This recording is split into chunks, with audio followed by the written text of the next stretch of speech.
Yet, what we try to do with our policy is we always say, well, how can we improve this system? Yes. How can we make this system better? Right. When our argument is that you can't. I mean, what you need to do is to free up the system, take a broader view of public education, look at it from the perspective of families and kids, and say, how do we free up how do we free up the system? How do we knock down the barriers that we have so that we can give these kids other choices and other alternatives? Let's not, take this pride of ownership where, the public schools, this district school has to be all things to all people. It doesn't. The people who are really caught and are really caught in this system are the low-income people who cannot afford to move to the suburbs. They cannot afford to put their kids in private schools, so they're basically stuck in this geographic local school. Now, if this local school is good for their kids, great, more power to them. But if it's not, they're stuck and they can't do anything. So that's where we get into this idea, and that's the second area that I would like to talk about, is we get into the idea of vouchers and tax credits for education that would essentially take the part of the money that a student is awarded by the state as part of the state funding. And understand that in the district schools today, they're funded basically on a per student basis. There's other funding mechanisms that funnel money into the school, but they're basically funded on a per student basis. There's a formula at the state that says this is the amount of money per student that a school district gets. Yes. Excuse me. So now you've got this money with the student. Well, instead of that money going to the system, because it doesn't go to the student, it goes to the school district, instead of putting that money with the school district, allow that money to follow the student. So if the student decides that he wants to take that money, he or she wants to take that money, I guess a family, because we're talking K through 12, if a family decides they want to put their kid in a private school, whether it be a religious school, a secular school, and they want to put their kid in a private school, the money that follows the student should follow the student. Now what that means is, that doesn't mean, school choice doesn't mean that a family can put their kid anywhere they want to.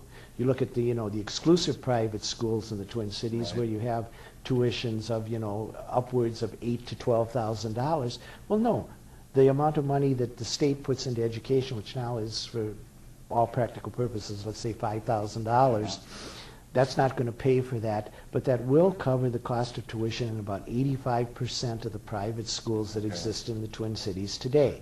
And that was as of a couple of years ago. You're looking at a family that's a little more well-to-do, not necessarily a low-income family. They might be able to come up with $2,000 to pay $7,000 to go to a high class. But that's not the purpose. The real purpose here of voucher programs is to allow low-income families some element of choice. Now, the counter to that is, well, we have school choice in that inner-city families can send their kids to suburban schools if there's openings and if they want to. But here's an example that parents don't necessarily want to send their kids, get their kids up at 6 o'clock in the morning to get on a bus, to drive a couple hours on a bus to go to a district school where they don't have any friends and they don't know anybody. And, so for all practical purposes, these kids are stuck in their neighborhoods with the school, whether it's good or not. If they want to go to another district, they have to figure, you have to make the transportation compromise. You have to, and they may walk to that bus stop, and they might walk past a parochial school or Lutheran school right in their neighborhood, but they can't go there. They can't go to those private schools because the money can't follow them there. The money can't follow them there. It can in other areas, but it can't in Minneapolis. In other areas, I mean, like other districts do that, but not in Minneapolis. No, in the entire state of Minnesota. Other states do that. Yeah, other states do that. That's what the Milwaukee voucher program is. That's what the Cleveland voucher program is that they allow a percentage of the money that the state gives to follow the student to go to a private school. A school voucher is a certificate issued by the government by which parents can pay for the education of their children at a school of their choice, rather than the public school to which they are assigned. In other words, the state money granted to each student follows them wherever they go. In 1990, the city of Milwaukee led the way and now has 18,000 students choosing to use student vouchers. Almost half of the schools that participate in the voucher system refund given voucher money back to the state and to the taxpayers as they operate on a lower budget. There are improved results, too. John Robert Warren, sociologist at the University of Minnesota, concludes that if students in the Milwaukee Public School District had graduated at the same rate as the students enrolled in private schools via the school choice voucher program, that the public school district would have graduated 14% or 1,870 more students during the 4 years studied from 2002 to 2006. If we look at public education from the broader perspective of district schools, public schools, private schools, religious schools, so forth, and put the emphasis on the kids, we don't get into this fight over is public schools better than private or private better than public. We get in, for my kid, which one is better? And I get to make the decision. Sure. So I really hate to get into these arguments about whether or not, are private schools better? Is it better that they don't have to take everybody? Well, yes and no, but yet you find private schools all over the place that, while they're not required to take everybody, they virtually do take everybody. I mean, you look at some of the private schools in the city, and they've got 85% of their kids are English language learners who are on low and reduced lunch.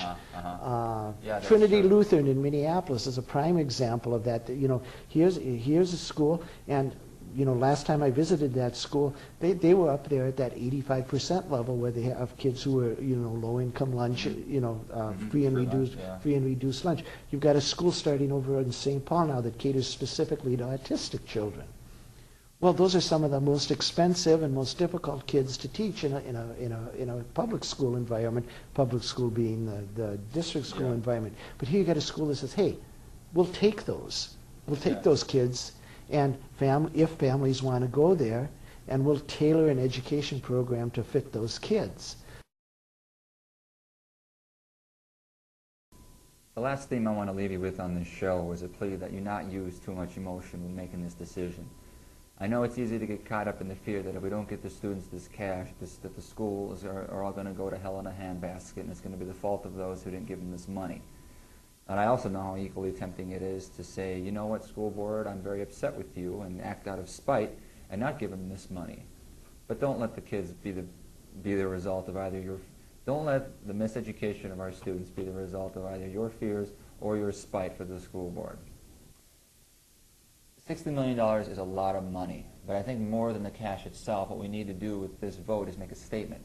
Make your statement. Do you think the way things have been going are okay? And do you think $60 million more is an appropriate amount of money to make every taxpayer contribute toward the schools and continue down the path we've been going? Or do you want to send them the message that, hey, this is not the correct path. There are alternatives out there that are much smarter, much more efficient, and much better for the students, and we need to be willing to take some of those paths. And I'm very eager to know what you at home are thinking when you watch this episode. Go to my blog. It is at mplsexpression.typepad.com as well. Shoot me an email, mplsexpression@yahoo.com. Let me know what you think. I'm dying to know your feedback. Let's all put our heads together a little bit more and figure out what we need to do to make our school system a little bit better, because right now it's underperforming, and that's the point that we all agree on. And so thus we all agree that the schools need to get a lot better. Looking forward to seeing you out at the polling places on November 4th. Thanks for watching. Bye.